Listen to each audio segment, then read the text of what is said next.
Então convido todos a abrirem suas Bíblias em 1 Timóteo, capítulo 6. Nós vamos ler do versículo 11 até o versículo 16. Diz a suficiente palavra de Deus: Tu, porém, ó homem de Deus, foge destas coisas. Antes, segue a justiça, a piedade, a fé, o amor, a constância, a mansidão.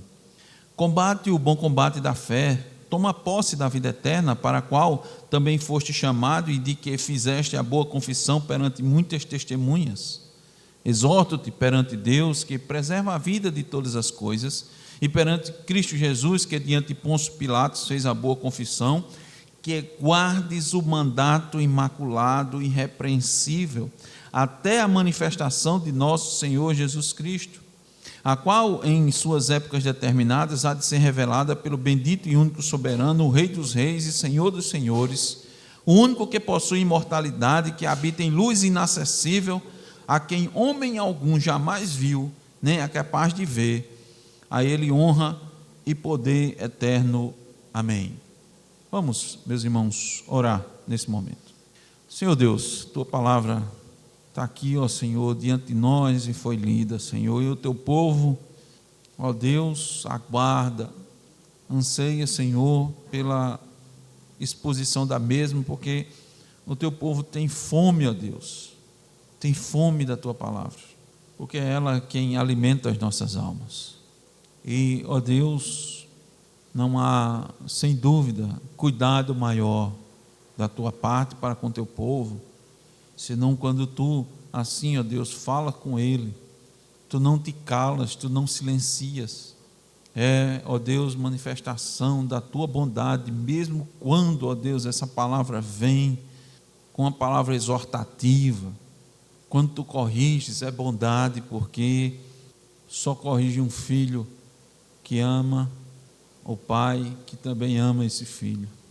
Então, ó Deus, capacita-nos e age por meio de nós, para que assim haja instrução para o teu povo e haja uma palavra também, ó Deus, de salvação. Aqueles que porventura, ó Deus, ainda não confessaram o teu Filho como Senhor e Salvador das suas vidas, que possam fazê-lo, ó Deus. E sabemos que isso só pode ocorrer se tu, com esta palavra, sendo proferida de forma fiel e verdadeira, também encaminhar a fé, conceder, Senhor, a fé, o entendimento. Por isso, ó Deus, esse é o nosso pedido. Concede-nos, ó Deus, falar da tua parte com fidelidade, com, ó Deus, autoridade. E também, ó Deus, concede graça aos ouvintes. No nome de Jesus nós te pedimos. Amém. Irmãos, o título do sermão é O Perfil do Homem de Deus. Essa é a segunda parte. Vamos concluir, permitindo Deus, esse texto. No sermão anterior vimos a primeira parte. Vimos o versículo 11, em que Paulo começa a descrever o perfil do homem de Deus. E ele apresenta duas atitudes espirituais essenciais no homem de Deus. A primeira é que o homem de Deus, ele foge. E Paulo diz do que ele foge. Ele diz: Tu, porém, homem de Deus, foge destas coisas. As coisas que o apóstolo Paulo tinha dito anteriormente a Timóteo, que era para ele fugir da moral dos falsos mestres, fugir da avareza, fugir da soberba, fugir das contendas, fugir das distorções da verdade, a qual um ministro de Deus pode ser enredado e qualquer um dos que fazem parte da igreja também pode. Por isso, irmãos, já nós adiantamos que esse perfil aqui não é só, deve ser só o perfil de Timóteo, um delegado apostólico, alguém que ocupava uma posição de fato de grande relevância, um instrumento de Deus, mas esse perfil deve ser de cada um daqueles que desejam ser chamados de homem de Deus e mulher de Deus. Então, o primeiro perfil que é mostrado aqui, ele foge dessas coisas, mas ele não só foge, ele também persegue, e são esses dois movimentos iniciais que Paulo vai nos mostrar no versículo 11. Ele foge da moral corrupta dos falsos mestres, da sua soberba, do seu desejo de enriquecimento, mas ele persegue também as virtudes cristãs. Ele persegue a justiça, ele vai atrás da piedade, da fé, do amor, da constância, da mansidão. E esses daí são frutos da regeneração, são frutos da evidência da sua união com Cristo. Então a vida cristã tem esses dois movimentos: o fugir e o perseguir, afastar-se do que corrompe e aproximar-se daquilo que reflete o caráter de Cristo. Mas se a gente parasse só por aí, irmãos, a gente poderia imaginar que a vida cristã é só um processo de evitar certos pecados e cultivar certas virtudes, mas não é isso. Paulo nos mostra que há ainda mais. Conta-se que em certas corridas de longa distância, especialmente nas maratonas, muitos corredores conseguem até iniciar bem a prova.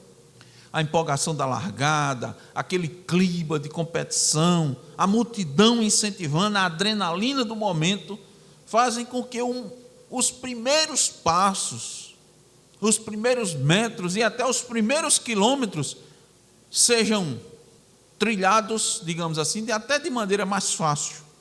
Mas os corredores experientes sabem que a verdadeira prova, ela começa depois de alguns quilômetros percorridos. Quando o corpo começa a exigir um pouco mais, quando as pernas começam a pesar, a respiração não está assim tão fácil, é nesse momento que se revela quem está realmente preparado e comprometido para terminar a prova. Quem não foi ali só por experiência, só para constar. E aí alguns desistem no meio do caminho. Outros diminuem o ritmo e abandonam a prova. Mas aqueles que mantêm os olhos na linha de chegada continuam avançando passo a passo, mesmo com dor. Porque eu imagino que os irmãos saibam, se você ainda não correu uma maratona, mesmo que não tenha corrido uma maratona, você deve perceber pela face, pela expressão do corpo, que aqueles que chegam no final, chegam extenuados. Mas quando eles cruzam a linha, eles sabem que aquilo ali, só cruzar aquela linha é uma recompensa. A vida cristã é semelhante. E não se trata só de começar bem, fugindo do pecado, buscando virtudes, mas de perseverar até o fim e perseverar combatendo. É por isso que Paulo usa essa expressão logo no versículo 12, observem: combate o bom combate da fé. A linguagem agora que ele passa a revelar, ou que ele usa, na verdade, mostra que a vida do homem de Deus também é uma batalha espiritual. Veja, começa fugindo, depois perseguindo, mas sob a perspectiva da batalha. Numa batalha, não é só formação de caráter, mas é o combate pela fé. É isso que se caracteriza a vida cristã e que se mostra no perfil do homem e da mulher de Deus.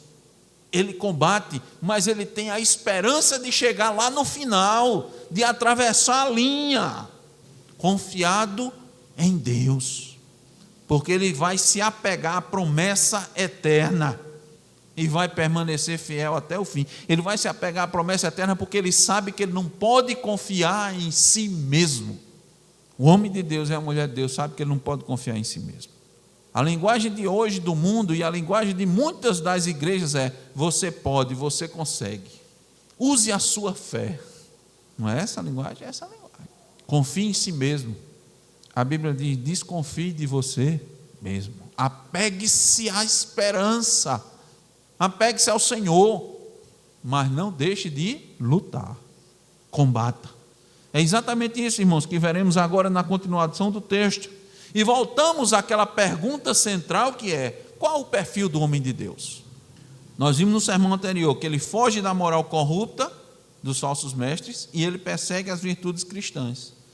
Agora veremos que o homem de Deus também luta pela fé. Essa é a primeira lição do sermão de hoje. Ele luta pela fé. Veja o versículo 12. A parte A: combate o bom combate da fé. Meus irmãos, a vida cristã é algo sério. Aqui Paulo está trazendo a seriedade da vida cristã. Com essas palavras e expressões, Paulo traz ao jovem Timóteo a reflexão sobre o ministério e também sobre a vida cristã. Por quê? Porque há muitos crentes que têm encarado a vida cristã como um mero passatempo, como um mero hobby. As pessoas fazem parte da igreja, como que elas encaram fazer parte da igreja, como fazem parte de um clube social, de uma fraternidade, porque lá tem pessoas com as mesmas afinidades, e você gosta de estar com essas pessoas, nos dias de encontro, nos dias de culto, você gosta de estar com elas. Há uma empolgação quando determinados programações são pensadas, e quando se pensa nesses locais, numa programação, há uma expectativa para encontrar os participantes, e as pessoas então assim já se organizam, já dizem como é que você vai, o que é que você vai levar, como é que nós vamos fazer. Do mesmo jeito tem crente que assim procede na igreja. Eles têm satisfação de estar na igreja, porque na igreja tem pessoas que eles gostam de estar, gostam de conversar, pessoas legais, pessoas éticas, pessoas educadas, pessoas que têm um senso de devoção, que têm religiosidade, pessoas que gostam do ar de respeito, da solenidade do culto, gostam dos hinos cantados, da pregação da Bíblia, de falar de Deus, de falar de Jesus. Eles gostam dos momentos de confraternização, e normalmente esses são os mais aguardados, muito comemorados, e há um empenho muito grande em estar lá, em contribuir nesse perfil de cristão. É normal servirem a Cristo, só que eles servem a Cristo mais à vontade, servem a Cristo mais da sua forma, do seu jeito, no seu tempo. A vida deles é dirigida por certos preceitos bíblicos. Sim, os preceitos bíblicos estão lá, mas são aqueles em que não custam tanto esforço, nem comprometimento, porque quando é requerido uma entrega maior, quando é requerido uma exclusividade para Deus, esse tipo de crente encontra uma forma de contornar a ordem divina, porque eles querem seguir sua vida do seu jeito, eles querem viver, eles querem fazer parte da igreja, mas como se fosse um clube social, como se fosse uma fraternidade. Meus irmãos, a chamada aqui é para o soldado. Perceberam? Um soldado que está focado no interesse do reino de Deus. E pelo reino de Deus ele luta. Paulo está aqui, não está fazendo um convite a um turista, não, para participar de um desfile de 7 de setembro. Sabe por quê? Tem muito crente que considera isso. Como assim? Hoje em dia está pouco, mas antigamente era mais. Como era o desfile de 7 de setembro? A gente tinha muitos soldados fardados, né? Nos desfiles de 7 de setembro. Eu sei que hoje em dia ainda tem, mas eu penso que antigamente tinha mais. Tinha a postura mais de desfile. Hoje tem uma postura mais de dança. O pessoal fica fazendo performance no desfile de 7 de setembro.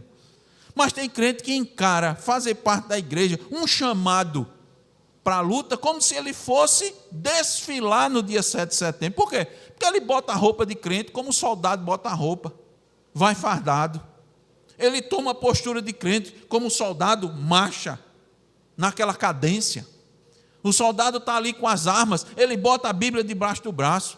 Mas no dia 7 de setembro, irmão, ninguém luta não, é só uma representação. Em Brasília, onde tem os quartéis, em outras capitais, tem até desfile, né, de tanques de guerra, armas, né? Mas ninguém luta. Paulo não está falando aqui, irmãos, de representação, não, está falando de ação, de batalha real. Lutar o bom combate da fé envolve de tal maneira o homem de Deus, que as preocupações meramente terrenas se tornam as demais coisas, e não as principais. Qual é o principal do soldado, irmãos? É a luta, é a batalha. Quantos não estão tão descuidados das coisas espirituais, por estarem preocupados com as coisas passageiras, com as questões deste mundo? Há quem deixe de servir a Deus, fazer sua vontade, contribuir com o reino de Deus. Sabe por quê? Porque gastou seu tempo e seus recursos e nada sobrou para o reino. Como é que isso acontece? A pessoa primeiro organiza sua agenda, define seu dinheiro, define seu tempo para os seus próprios planos. Ele se organiza todinho, para os seus estudos, para o seu trabalho, para a sua família, para o seu lazer, para outra coisa. E aí, quando ele é chamado para contribuir com o reino de Deus, ele não consegue, não pode, não dá, porque ele está tão envolvido nas outras coisas, que ele não vai servir ao reino de Deus. Aí o problema não é falta de desejo. Ele diz, eu tenho vontade, mas eu não posso. Sabe por que não pode? Porque tomou decisões erradas anteriores. Priorizou não o reino de Deus, não a batalha, ocupou todo o seu tempo, sua energia, seus recursos com as outras coisas, não sobra nada. É como alguém que gasta todo o seu salário nos primeiros dias do mês com despesas secundárias. Quais são despesas secundárias? Perfume, roupa, viagem, lanche, cinema, passeio. Ele pegou os primeiros dias, ele recebeu o salário mensal. Nos primeiros dias gastou com isso. Aí quando chegar a conta, as contas essenciais, ele não tem com o que pagar. Quais são as contas essenciais? Supermercado, a feira, né? A carne, os remédios, o aluguel, a energia, a água. Não sobrou nada. Por quê? Porque gastou tudo de forma errada. Da mesma forma, quando o reino de Deus não é tratado como prioridade desde o início, acaba ficando com o que sobra. Quando sobra. Por isso, irmãos, a Escritura nos chama primeiro a buscar o reino de Deus e a sua justiça. Isso quer dizer, você organiza a sua vida, seus recursos, seu tempo, à luz da eternidade, não à luz do tempo presente. Então, o homem de Deus, a mulher de Deus, ele combate o bom combate da fé. Ele está voltado, irmãos, para defender a fé, o reino de Deus. Ele está imbuído. Esse é o seu objetivo. Ele é um soldado. Aí eu pergunto, você tem lutado o bom combate da fé? Sua postura é de um soldado de Cristo? Tem lutado a boa luta? Porque luta todo mundo tem, né? Todo mundo tem sua luta. Sua luta de sobrevivência. Sua luta diária de sobrevivência. Mas e a luta do reino? Existem muitas pessoas muito boas de luta. Cuida de si, cuida da família, cuida dos pais. É um exemplo no trabalho. Trabalhador, trabalhadora, dedicada. Faz seu serviço de forma exemplar. Recebe testemunhos positivos demais. Mas, e a luta pelo reino? E o bom combate da fé? Não tem como combater. Não tem intimidade com Deus, não conhece a palavra. Como é que vai combater o bom combate da fé? O homem de Deus faz o bom combate. Qual é o bom combate da fé? Essa luta que Paulo está falando antes contra as heresias, contra os falsos ensinamentos que estão fora e querem adentrar para a igreja, e alguns já estão dentro da igreja. Soldado despreparado não manuseia a palavra de Deus. É soldado de Cristo? Sou. Sabe usar arma? Sei não. Como é que você é um bom soldado? Sabe nem manusear a palavra, não conhece a palavra, não guarda a palavra no coração. Como é que você vai falar da palavra? Como é que você vai combater seus próprios sentimentos, seus próprios pecados? Como é que você vai identificar seus próprios ídolos, como lemos aqui em 1 Samuel 7? Como é que você vai identificar que você tem Astarote e Baalins no coração? Se você não lê a palavra. Como é que você vai combater Satanás e suas potestades? Porque a nossa luta não é contra a carne, nem contra o sangue, mas contra os principados e as potestades. Como é que você vai combater Satanás, irmãos? Você vai tomar uma surra. Você vai envergonhar o nome de Deus. Você vai ser uma vergonha para o Evangelho. Satanás vai pintar e bordar com você. Você não sabe manusear as armas. Você não sabe usar a espada do Espírito. Você não anda com o capacete da salvação. Pode ser que você não tenha nem certeza da salvação. Então para que serve o capacete? Você está confiado na sua justiça? Então você não está com a couraça da justiça? Você não conhece o Evangelho? Como é que você vai estar calçado com as sandálias do Evangelho? E a fé? Você, escudo da fé? Fé fraca. Como é que você vai combater o pecado, as concupiscências da carne? Como é que você vai conseguir lutar para suportar as aflições? Porque é certa viu? É certo para o crente passar por aflições. Foi Cristo quem disse: no mundo tereis aflições. Como é que você vai suportar as aflições? Eu falo, suportar sem murmurar, viu? Porque tem gente que suporta calado, mas dentro está murmurando, reclamando. Como? Como é que você vai lutar para manter a igreja unida, a igreja coesa, a igreja fortalecida? Essa responsabilidade é sua. Está pensando que é só do pastor? Dos oficiais da igreja? Se você pensa isso, você não está lendo a Escritura, não. Se está lendo, não está entendendo. Isso, irmãos, é a boa luta. Por isso que Paulo disse: combate o bom combate. Tem gente travando combates, mas são combates ruins, maus combates, gastando seu tempo, gastando seu recurso em lutas erradas. Aqui é a causa de Deus e a causa da verdade, que Paulo está chamando Timóteo e toda a igreja. Nessa luta, o comando fica sob o capitão Jesus Cristo. E você vai lutar com as armas, com a armadura de Deus, que não são carnais, mas espirituais e poderosas. Tem gente que quer lutar com as armas que ele tem. Deponha as suas armas. Tem gente que quer lutar com a sua experiência de vida. Jogue fora. Com o seu conhecimento. Jogue fora. Você quer lutar porque você tem amizades, você tem pessoas conhecidas, influência. Jogue fora. Quer lutar com a sua esperteza. Eu conheço, eu sou vivido. Eu sei como é isso aí. Jogue fora. Pega as armas, pega a armadura de Deus. Com essa arma aí, Satanás toma a arma da sua mão e lhe dá uma pisa. Meu irmão, lembre de uma coisa, viu? Cristo arregimenta soldado. Cristo não chama turista nem aventureiro para o seu exército, não. Por isso que o homem de Deus luta pela fé. Esse é o perfil do soldado corajoso, não é do covarde, não. O segundo perfil que eu quero mostrar aos irmãos nessa noite é do homem de Deus, da mulher de Deus, é que ele toma posse da vida eterna. Ainda no versículo 12, a parte A diz: combate o bom combate da fé. A parte B: toma posse da vida eterna, para a qual também foste chamado e de que fizeste a boa confissão perante muitas testemunhas. Meus irmãos, o crente não vive para este mundo. Ou seja, seu objetivo de vida não está focado, nem mesmo é alcançado nesta terra. Quem corre atrás disso é o ímpio. Se esforça para fazer o máximo que pode aqui, inclusive até tentando fazer o bem para conquistar créditos diante de Deus. E quando fala de eternidade para o ímpio, ele diz: Deus é que sabe, estou fazendo a minha parte. Não é assim? Isso é coisa de ímpio. Ele não entendeu a palavra de Deus, ele não entendeu o evangelho.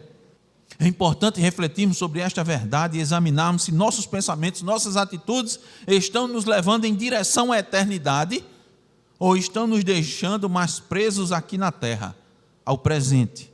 Os ímpios se esforçam para garantir um futuro muito próximo, de 20, 30, 40 anos.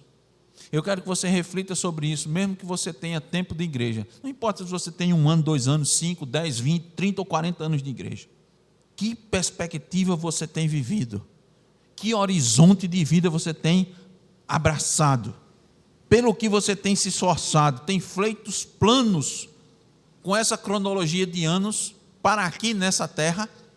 Eu quero lembrar aos irmãos o que Paulo escreveu aos Coríntios. Ele diz assim: se a nossa esperança em Cristo se limita apenas a esta vida, somos os mais infelizes de todos os homens.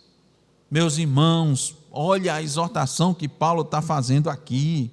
Ele está dizendo que Deus chama o homem de Deus para a vida eterna e não para este mundo.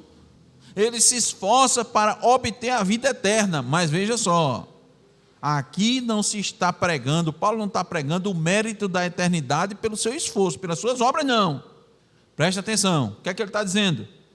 Ele está dizendo: aquele que é chamado por Deus, o escolhido de Deus, que a Bíblia não diz, muitos são chamados e poucos escolhidos, não é assim? Pronto. Aquele que é chamado por Deus, escolhido por Deus, é possuidor da vida eterna, por causa desta vocação. Então, sua luta, sua batalha se dá até obter essa conquista, que é no fim da sua vida. Entendeu?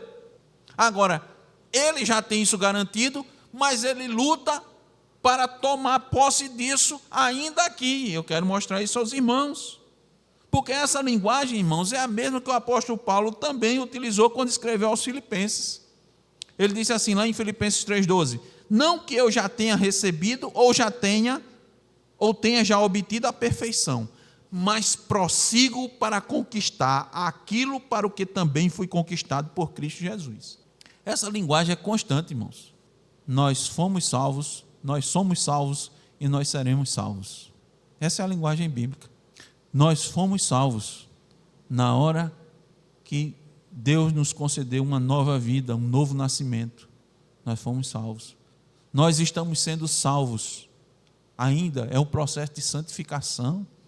E nós seremos finalmente totalmente salvos na glória, quando nós nos libertarmos completamente do pecado. Reflita, meu irmão, sobre o seu chamamento. Para o que você foi chamado? Você acha que foi chamado por Deus? Se você foi chamado, para o que é que você foi chamado? Já pensou nisso? Você já parou para refletir nisso? Qual o objetivo de Deus ter lhe chamado, de Deus ter colocado você numa igreja, de você fazer parte do corpo de Cristo? Você acha que Deus lhe chamou só para você ser uma pessoa bem-sucedida aqui na terra? Só para você desfrutar das bênçãos de Deus? Acha que Deus lhe chamou para você ter uma boa renda, para você gozar de respeito, ter bons amigos, sustentar bem a sua família, desfrutar de uma boa comida, poder fazer alguma viagem, umas viagens sozinho, com os amigos ou com a sua família? Será que Deus lhe chamou somente para você ajudar os necessitados, você ser uma pessoa, um empreendedor que vai gerar muitos empregos? Você acha que Deus lhe chamou para isso? Ou só para isso? Preste atenção, você pode até ter todas essas coisas, mas Deus não lhe chamou primeiramente, prioritariamente para isto. Um conhecido reformador afirmou o seguinte: Deus te chama para a vida eterna. Cuidado para não ser atraído por qualquer outra coisa. Entendeu? Não, cuidado para não ser atraído por qualquer outra coisa antes de você ter alcançado a vida eterna. É muito comum, irmãos, o cristão se perder. Por quê? Porque ele acaba se perdendo no objetivo principal da vida, porque não entende que Deus nos concede meios para poder atingirmos o alvo das nossas vidas. E eu quero explicar isso bem direitinho para os irmãos. Eu vou repetir. Deus nos concede meios para podermos atingir o alvo das nossas vidas, o objetivo principal das nossas vidas. É por isso que Ele lhe dá os meios.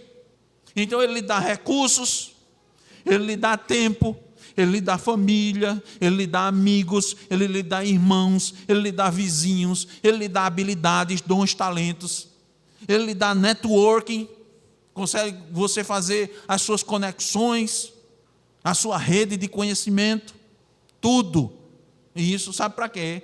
Para chegarmos até o fim e tomarmos posse da vida eterna. Um conhecido pregador disse: na hora que nascemos de novo, nós entramos para a vida eterna, ainda aqui nessa terra. Maravilha! Nascemos pela graça. E agora? Agora a vida eterna deve ser percorrida. A vida eterna é nossa.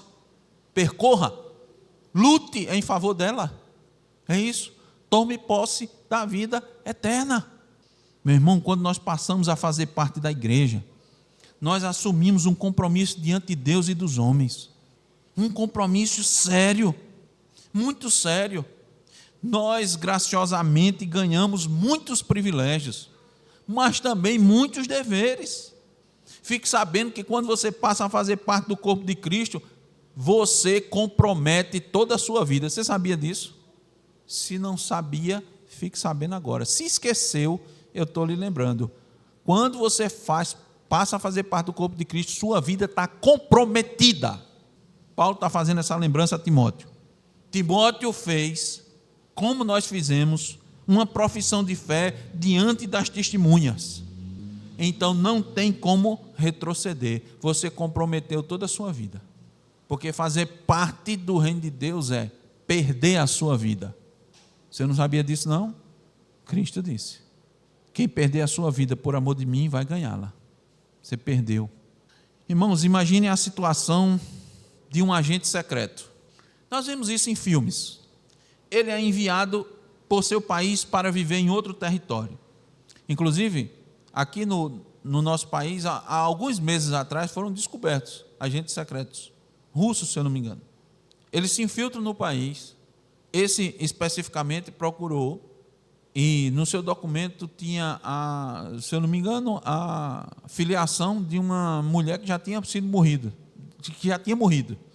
Então, quando a pessoa vai atrás do passado dele, ele diz: não, minha mãe já morreu, então não tem como resgatar. Eles são muito inteligentes. Então, imagine, um agente secreto enviado para o seu país para viver em outro território, em outro país, em outra nação.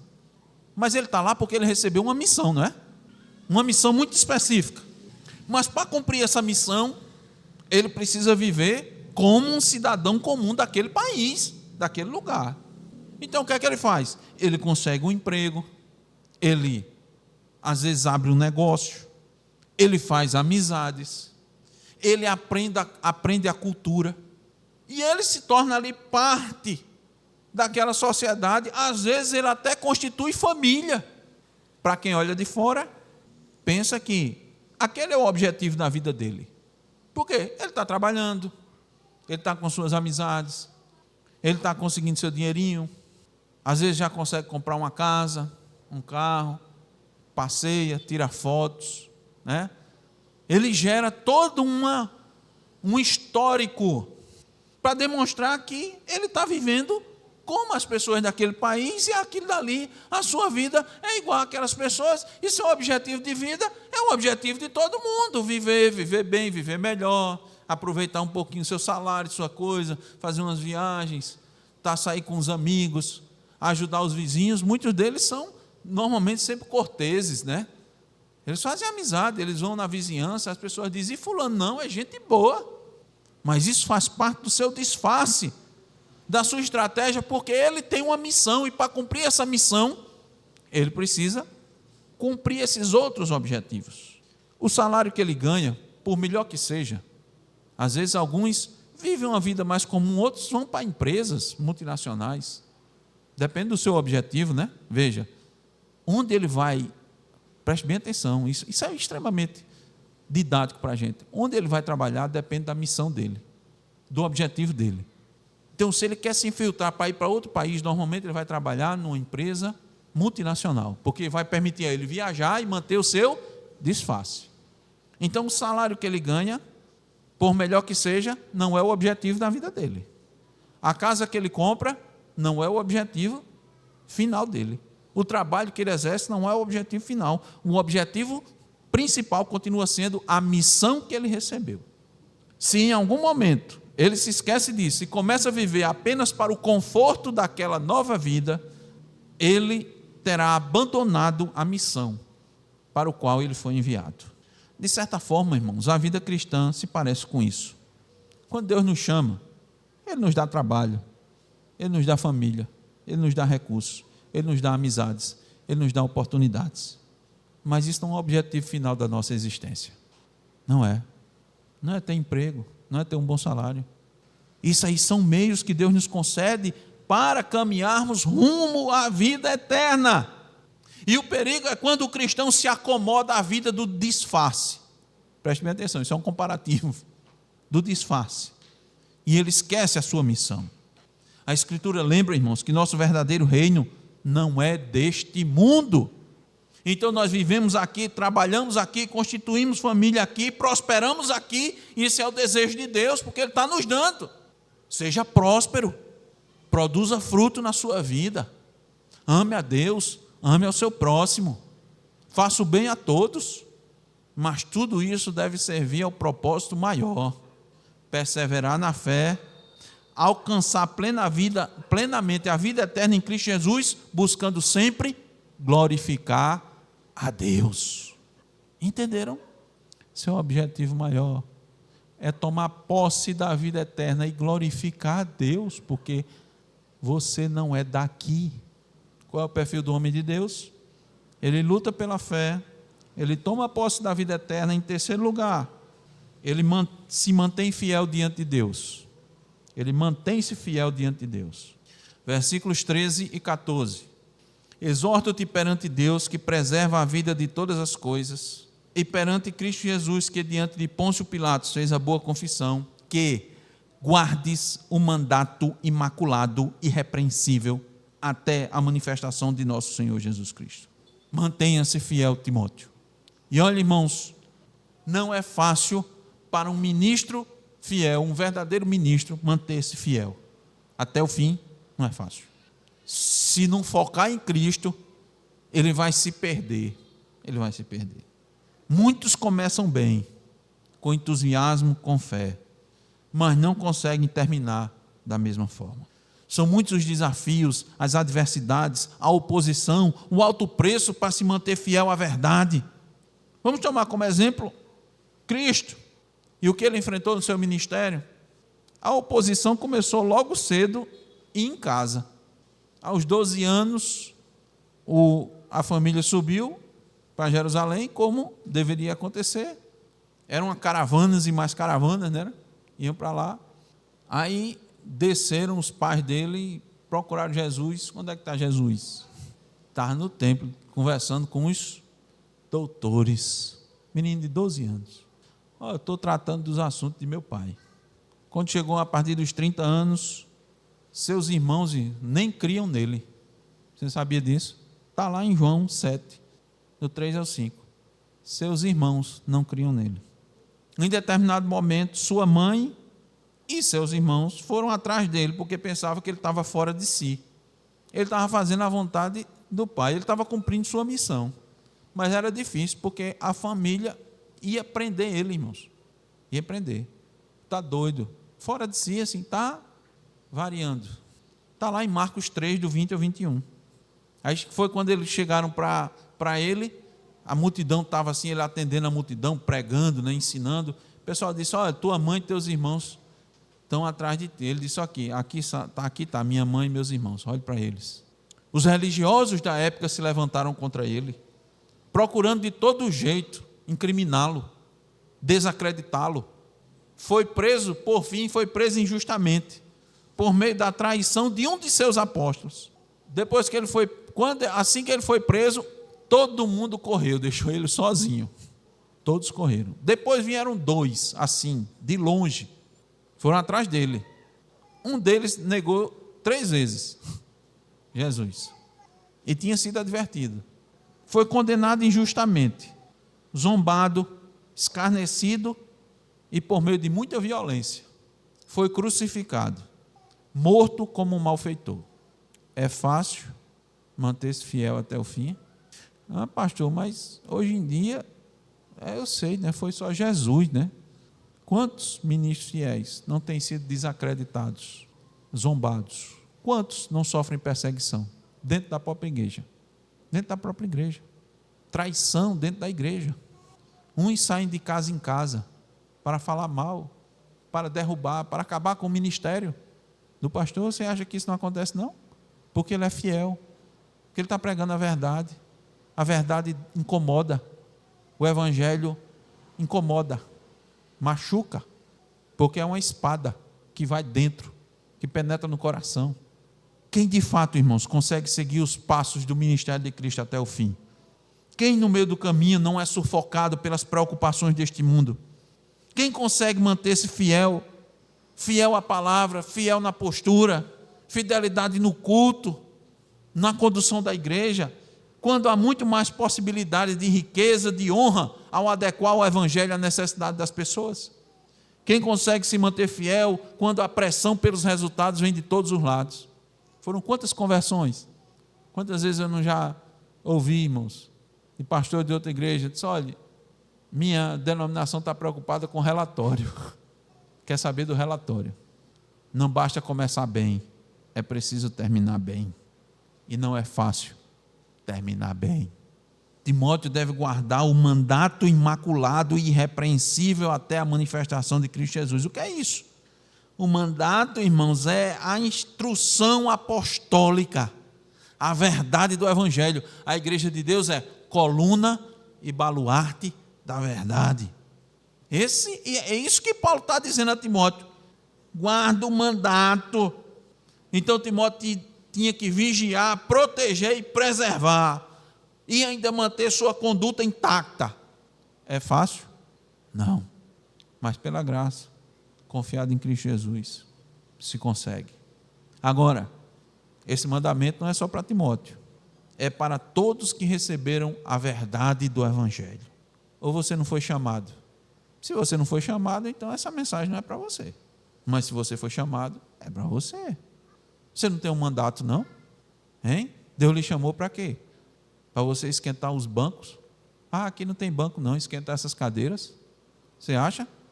Deus lhe chamou para você vir aqui só no domingo de noite, esquentar a cadeira, falar com os irmãos, falar depois ir embora, passar o resto da semana vivendo do jeito que você acha que tem que viver, preocupado com as suas coisas. Aliás, talvez você esteja aqui até já preocupado. Você nem conseguiu se desligar das suas preocupações. Você acha que Deus lhe chamou para isso? E você não tem mandato não, seu mandato é só o seu compromisso de vir para a igreja. Todos os que foram chamados eficazmente precisam guardar sua comissão sem mácula, irrepreensível, até o dia da sua morte, ou até quando Cristo retornar. Porque o homem de Deus se mantém fiel. Como Paulo disse que Cristo se manteve diante de Pôncio Pilatos. Pense, como você agiria e o que você responderia caso estivesse diante de uma autoridade hoje como Pilatos? Você manteria sua confissão? Hein? Sendo acusado injustamente, pressionado por todos os lados, como estava Jesus? Se sua vida estivesse em jogo, você se manteria fiel? Pilatos perguntou a Jesus: você é o rei dos judeus? Ele: sou. Tu o dizes. Você está dizendo e eu sou. Essa resposta, irmãos, era a resposta que certamente os judeus queriam que Jesus dissesse para Pilatos para condená-lo. Só ele está dizendo que é rei, ele está querendo rivalizar com César, o imperador. Olha, e se você tivesse que dizer, confirmar que era cristão, mesmo que se sua vida tivesse em jogo, você diria que era cristão? Confessaria? Quantos hoje se dizem cristãos e não aguentam nem a pressão de colegas de trabalho e de familiares? Não aguentam. Facilmente abrem mão daquilo que creem, da verdade, para não ofender, para não ficarem isolados, para não perderem seus amigos, para não perderem a amizade. Ficam calados, não dizem nada. Sentam na roda dos escarnecedores. Lembra de Pedro? Pedro cedeu à pressão de uma empregada no pátio da casa de Caifás. Foi nem de Pilatos. Eu pergunto, quem se mantém fiel quando um emprego cobiçado é oferecido, mas deixa você distante do Senhor? Quem diz um não? Hein? Quem diz um não para um emprego que deixa você distante do Senhor, que faz você quebrar a lei de Deus, quando você está precisando? Quem diz um não? Quem tem fé suficiente para isso? Quem se mantém fiel a Deus? Quem se mantém fiel quando recebe uma proposta de casamento de uma pessoa que é muito benquista, educada, com boa educação, com boa condição financeira, mas é apenas amiga do Evangelho? Quem diz um não? Ou mesmo é uma pretendente que faz parte de uma igreja dita cristã, mas tem ensinamentos claramente contrários à palavra de Deus, mas você gosta daquela pessoa, mas você se afeiçoou daquela pessoa, aquela pessoa tem tantas qualidades. Quem diz um não? Vamos concluir, irmãos, versículos 15 e 16. A pergunta é quem diz um não, e a pergunta é quem se mantém fiel. Versículo 15: a qual em suas épocas determinadas há de ser revelada pelo bendito e único soberano, o Rei dos reis e Senhor dos senhores, o único que possui imortalidade, que habita em luz inacessível, a quem homem algum jamais viu, nem é capaz de ver, a ele honra e poder eterno. Amém. Concluímos, irmãos, dizendo que o homem de Deus é aquele que vive na perspectiva da majestade do seu Senhor. Paulo encerra aqui a exortação a Timóteo com uma doxologia, com um louvor, contemplando a glória do Deus eterno. Então, o homem de Deus, ele vive nessa perspectiva da majestade, da glória do seu Senhor. Paulo nos lembra que o Cristo que há de manifestar, e vai se manifestar, o Rei dos reis e o Senhor dos senhores. Mas os poderes do mundo são temporários, são limitados. Deus é o único soberano. Ele possui vida em si mesmo. Ele habita em luz inacessível e cujo poder se estende por toda a eternidade. Paulo está lembrando isso a Timóteo. Quando o homem de Deus compreende essa majestade, sua vida passa a ser moldada pela verdade. Essa verdade. Portanto, fuja, irmãos, fuja em primeiro lugar. Fuja do amor ao dinheiro, da soberba. Fuja das contendas, das falsas doutrinas. Fuja. Fuja de qualquer ensinamento que você suspeite que não está de acordo com a palavra de Deus. Fuja. Segundo, persiga as virtudes cristãs. A justiça, a piedade, a fé, o amor, a constância, a mansidão. Lute pela fé. Tome posse da vida eterna. Mantenha-se fiel. Viva com temor e reverência diante de Deus. Se Ele é o único soberano, ouça, nossa vida não pode ser conduzida pela aprovação dos homens. Não se deslumbre com as coisas desse mundo, com o governo, com as autoridades, com as riquezas. Tudo isso é passageiro. Somente Deus reina eternamente. Tudo isso vai passar. Persista no combate da fé. O Cristo que foi revelado virá novamente em glória. E aqueles que perseverarem, que lutarem pela fé, eles participarão dessa glória. Por isso, por fim, busque viver para a glória de Deus. Se Deus é a fonte da vida e da salvação, então toda a nossa existência deve apontar para Ele. Por isso que Paulo diz aqui, irmãos, a Ele pertencem honra, glória e domínio para todo sempre. Amém.